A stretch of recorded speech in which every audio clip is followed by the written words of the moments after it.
بسم اللہ الرحمن الرحیم نحمده ونصلی علی رسولہ الکریم اما بعد۔ رمضان المبارک میں اور رمضان المبارک سے پہلے مسائل کا ایک سلسلہ شروع کیا تھا۔ بیچ میں عید کی وجہ سے کچھ تھوڑا سا گیپ ہو گیا، اب دوبارہ سے ہم شروع کر رہے ہیں۔ رسول اللہ صلی اللہ علیہ وسلم نے ہمیں جو تعلیمات دی ہیں وہ دو صورتوں میں ہیں، ایک تو قرآن کے ذریعے سے اور ایک اپنے آپ صلی اللہ علیہ وسلم کی مبارک احادیث کے سلسلے۔ قرآن مجید میں اللہ تبارک و تعالیٰ نے اہل ایمان سے جو خطاب کیا ہے، اب وہ سلسلہ ہم انشاءاللہ العزیز شروع کر رہے ہیں۔ قرآن پاک میں اللہ تعالیٰ نے ایمان والوں کو پکار کر کے جو بات بیان کی ہے، جن باتوں کا حکم دیا یا جن کاموں سے منع کیا ہے، پورے قرآن پاک میں وہ مقامات تقریباً 89 ہیں، 89۔ یا ایھا الذین آمنوا، اے ایمان والو۔ اب اے ایمان والو کہہ کر کے آگے اللہ تعالیٰ نے جو حکم دیا ہے یا کسی چیز سے منع کیا ہے، کم از کم ہمیں وہ لازمی پتہ ہونے چاہیے ہمارے اللہ نے ہم سے کیا کہا ہے۔ تو اس جذبے کے ساتھ اور اس نیت کے ساتھ یہ بات میں عرض کر رہا ہوں۔ اللہ تعالی ہمیں بھی اور سب سننے والوں کو عمل کی توفیق عطا فرمائے کہ ہمارا اللہ ہم سے مخاطب ہوتا ہے، ہمارا اللہ ہم سے مخاطب ہو کر کے،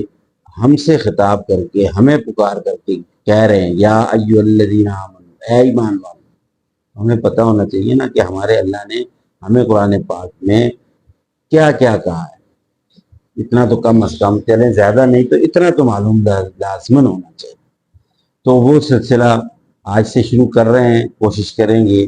کہ روزانہ ایک ہو جائے، نہیں تو 2 دن میں ہوتا ہے یا 3 دن میں۔ بعض وہ بھی جگہ ہیں جہاں پہ احکامات زیادہ ہیں تو ہو سکتا ہے 2 3 دن لگ جائیں،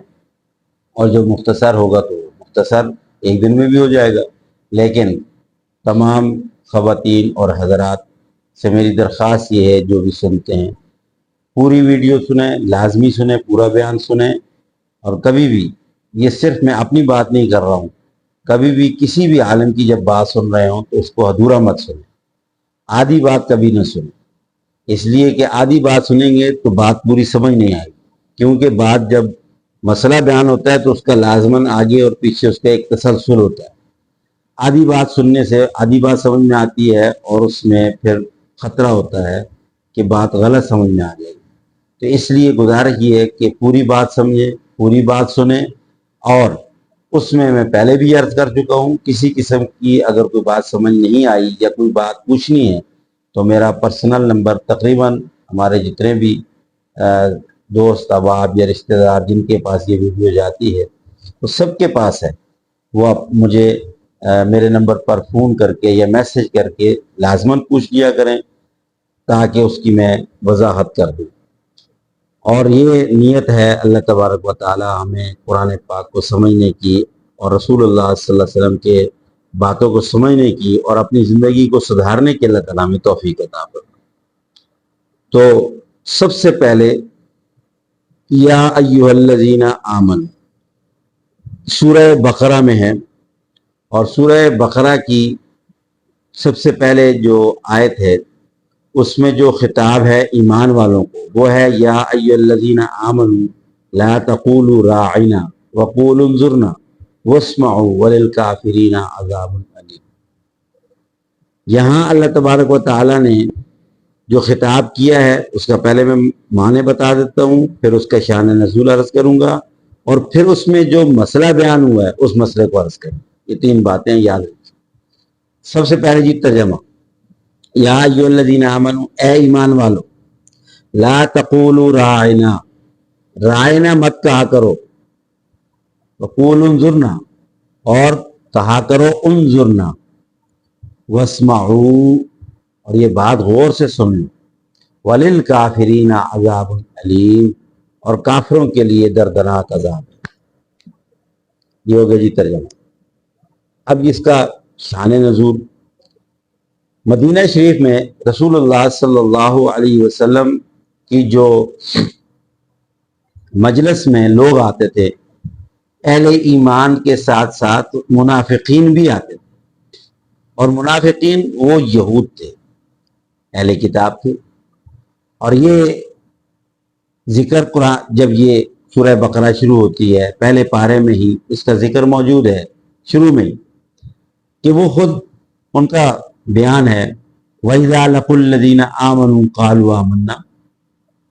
وہ جب ایمان والوں سے ملتے تو کہتے کہ جی ہم تو ایمان والے ہیں۔ وَإِذَا خَلَوْا إِلَىٰ شَيَاطِينِهِمْ، اور جب وہ اپنے شیطانوں کے پاس یعنی اپنے دوستوں کے پاس، یہودیوں کے پاس جاتے، قَالُوا إِنَّا مَعَكُمْ، ان سے کہتے جی ہم تو تمہارے ساتھی، تمہارے ساتھ ہیں۔ إِنَّمَا نَحْنُ مُسْتَهْزِئُونَ، ہم تو ان سے مذاق کرتے ہیں، ہنسی کرتے ہیں۔ تو یہ جو منافقین تھے یہود تھے، اور یہ رسول اللہ صلی اللہ علیہ وسلم کی مجلس میں آیا کرتے تھے، اور ہنسی اور مزاح کے طور پر مختلف حرکات و سکنات ان کی ہوتی تھی۔ آپ صلی اللہ علیہ وسلم کو بذریعہ وحی سب کچھ بتا دیا جاتا تھا، لیکن آپ کا مشفقانہ انداز اور آپ کی ایک اندر کی ایک طلب، سوچ، نیت یہی ہوتی تھی آج صحیح نہیں ہو رہے کل ہو جائیں گے، کل نہیں تو پرسوں ہو جائیں گے۔ کبھی بھی آپ نے ان کو دھتکارا نہیں، حالانکہ معلوم ہو جاتا تھا، لیکن اسی آس اور امید سے کہ چلو آ رہے ہیں، بیٹھ رہے ہیں، سن رہے ہیں، اگرچہ کہ وہ اپنے مقام پہ جا کے ہنسی مذاق کرتے تھے، لیکن آپ صلی اللہ علیہ وسلم نے کبھی ان کو نہیں دھتکارا، نکالا نہیں۔ بہرحال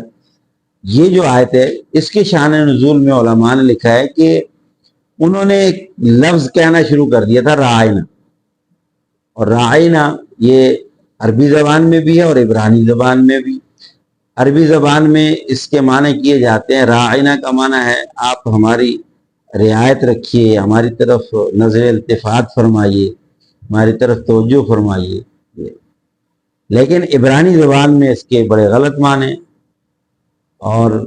ایک گالی کے معنی ہے، اس میں تمسخر کے معنی، مذاق کے معنی، ٹھٹا کے معنی۔ تو وہ جب رسول اللہ صلی اللہ علیہ وسلم کی مجلس سے جاتے اور اپنے ان منافقوں سے ملتے تو خوش ہوتے، کہتے کہ جی ہم وہاں پہ کہتے ہیں رائنا، اور ہمیں دیکھا دیکھی مسلمانوں نے بھی شروع کر دیا، اور دیکھو ہم ان کا کیسے، نعوذ باللہ، ہم ان کا کیسے مذاق اڑاتے۔ پہلے تو ہم چھپ چھپا کر کے کرتے تھے، اب تو ہم کیا کہ اب ہمارا مسلمان خود بھی مذاق اڑانا شروع ہو گئے، تو اپنی جگہ پہ وہ بڑے خوش ہوتے۔ تو اللہ تبارک و تعالیٰ کو یہ بات پسند نہیں آئی۔ اللہ تبارک و تعالیٰ نے مسلمانوں کو منع کر دیا کہ یا ایھا الذین آمنوا لا تقولوا راعنا، یہ رائنا کا لفظ مت کہا کرو، وقولوا، اور اس کے بدلے میں کہا کرو انظرنا۔ اب یہ دونوں لفظ ایک جیسے، رائنا اور انظرنا۔ انظرنا کے معنی بھی یہی ہے، رائنا کے معنی بھی عربی میں، انظرنا کے معنی بھی یہی ہے، انظرنا، ہماری طرف نظر التفات فرمائیے، ہماری طرف توجہ فرمائیے، ہماری رعایت فرمائیے۔ اب یہ جو مسئلہ ہے اس میں بظاہر یہ شان نزول کے حساب سے وہ جو منافقین آپ کی خدمت میں آتے اور انہوں نے جو ایک تمسخر اور ایک مذاق اور ایک غلط بات جو بیان کرنا شروع کی، تو اہل ایمان کو اس سے روک دیا گیا کہ آپ نے رائنا کا لفظ استعمال نہیں کرنا۔ لیکن چونکہ ہمارا قرآن قیامت تک کے لیے اور قیامت تک کے مسلمانوں کو ہدایات دی گئی، تو اس لیے علماء مفسرین نے دو باتیں یہاں پہ خاص طور پر بیان کی ہیں جو مسئلے کے طور پر ہے۔ میرا مقصود چونکہ بتانا یہ ہے کہ اللہ تعالیٰ نے اہل ایمان کو مسئلہ کیا بتایا، یہاں سے جو مسئلہ نکلتا ہے، استنباط ہوتا ہے، وہ سنیے گا غور سے، وہ یہ ہے لا تقولوا راعنا، رائنا مت کہیں، ولا وقولوا انظرنا، بلکہ انظرنا، یعنی ایک وہ لفظ دونوں کے معنی ایک ہی ہیں، لیکن ایک وہ لفظ جس لفظ سے کہ غیر مسلم یہود وہ مذاق سمجھ رہے ہیں، مذاق بنا رہے ہیں، اللہ کے نبی صلی اللہ علیہ وسلم کا مذاق کر رہے ہیں، گستاخی کر رہے ہیں، اہل ایمان کو اس سے روک دیا گیا، آپ نے یہ نہیں کرنا۔ تو یہاں سے پہلا مسئلہ جو علماء نے لکھا وہ یہ ہے کہ شریعت کا وہ کام جو شرعاً جائز ہو لیکن اس کے کرنے سے دوسرے لوگ غلط مطلب لے رہے ہوں یا وہ غلط لائن پہ جا رہے ہوں یا غلط سمجھ رہے ہوں اور اپنی مطلب سیدھی کر رہے ہوں، تو اس جائز کام کو بھی اس موقع پر چھوڑ دینا چاہیے۔ اس کی بہت ساری مثالیں ہیں، اور حدیث پاک میں ایک مثال آتی ہے، رسول اللہ صلی اللہ علیہ وسلم نے جب کعبہ شریف کی جو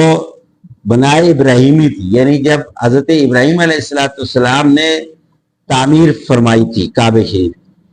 تو مشرکین مکہ نے اس تعمیر کو دوبارہ جب تعمیر کی تو اس تعمیر کو تبدیل کر دیا، اس میں بہت ساری انہوں نے تبدیلیاں لائی۔ رسول اللہ صلی اللہ علیہ وسلم چاہتے تھے کہ میں حضرت ابراہیم علیہ السلام نے جو تعمیر کی تھی اس تعمیر کے مطابق بیت اللہ کی تعمیر کراؤں، لیکن آپ نے ایسا نہیں کیا۔ اب یہ ایک جائز کام تھا، وہ کر سکتے تھے، لیکن آپ صلی اللہ علیہ وسلم نے کعبے کی تعمیر نہیں کروائی۔ کیوں نہیں کروائی؟ کہ پھر وہ ایک کعبے کی تعمیر کا سلسلہ شروع ہو جاتا، پھر جو بھی آتا وہ پھر رسول اللہ صلی اللہ علیہ وسلم کی سنت سمجھ کر کے پھر توڑ پھوڑ کر کے پھر بنانے کا تو ایک رواج اور ایک سنت سمجھ کر کے پھر ایک چیز شروع کر دی جاتی۔ تو اس لیے آپ صلی اللہ علیہ وسلم نے اس کو نہیں چھیڑا، یہ کام ہی نہیں کیا۔ اسی لیے علماء نے لکھا ہے کہ اگر کوئی جائز کام بھی آپ کر رہے ہیں، اور خاص طور پر جو پڑھے لکھے اہل علم لوگ ہیں ان کے لیے یہ خاص طور پہ ہے کہ دیکھیں کہ جس جگہ پر اگر ہم کوئی جائز کام کریں گے وہ ہو سکتا ہے کہ دیکھنے والے اس سے غلط مطلب لیں اور اس کو غلط لائن پہ لگا لیں اور غلط اس کا استعمال شروع کر دیں، تو لہٰذا اس جائز کام کو بھی اس جگہ پہ ترک کر دینا ضروری۔ اب رائنا کا لفظ عربی میں اس کے غلط معنی نہیں، عبرانی میں غلط۔ اب مسلمان بھی غلط نیت سے نہیں لے رہے تھے، مسلمان نعوذ باللہ کو گستاخی کی نیت سے نہیں کر رہے تھے، لیکن لوگ اس کا غلط فائدہ اٹھا رہے تھے، اس لیے مسلمانوں کو منع کر دیا۔ لہذا اگر کوئی جائز کام بھی ہے لیکن اگر وہ مسلمان کام اگر وہ جائز کر رہے ہیں لیکن اس سے کوئی غیر مسلم یا چلے غیر مسلم نہیں ہے، کوئی کمزور عقیدے کے لوگ یا کم علم لوگ اگر اس سے غلط مطلب سمجھ رہے ہوں، غلط مطلب سمجھ لیں یا پھر اس کو صحیح سمجھ کر کے اس پہ عمل شروع کر دیں اور اس کو پھر غلط لائن پہ لے جائیں، ایسی کوئی اگر اس میں ترتیب شروع ہو رہی ہوگی تو پھر وہ ایک اس کام کو چھوڑ دینا ہی ضروری ہے۔ ہاں یہ بات ضرور ہے کہ وہ شرعی مقاصد میں سے وہ بات نہ ہو، شرعی اہم امور میں سے وہ چیز نہ ہو۔ دیکھیں ایک ہے جائز امور اور ایک ہے فرائض امور۔ فرائض میں سے نہ ہو جائز، یعنی جائز کو چھوڑ سکتے ہیں، فرائض کو نہیں چھوڑ سکتے۔ مثال کے طور پر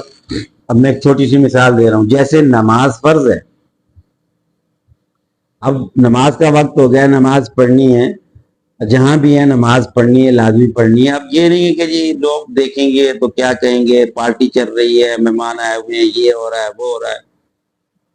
نماز شرعی حکم ہے، فرض ہے، اس کو تو کسی صورت میں ترک نہیں کر سکتے، وہ تو پڑھنی پڑھنی، وہاں وہ نہیں چھوڑ سکتے۔ اب فرض نماز کی، لیکن ایسا موقع ہے کہ مہمان آئے ہوئے ہیں، پارٹی ہو رہی ہے یا کوئی بھی اہم کام ہو رہا ہے اور اس میں اٹھ کر کے جی ہم نفل پڑھ لیں، نفل پڑھنے کے لیے اٹھ کے کھڑے ہو گئے اور اہم کام کو اب وہ جی صاحب نماز پڑھنے کے لیے چلے گئے ہیں، نفل پڑھ رہے ہیں، ان کا نفل کا ٹائم ہو گیا، تو اس طرح کی حرکت کرنا،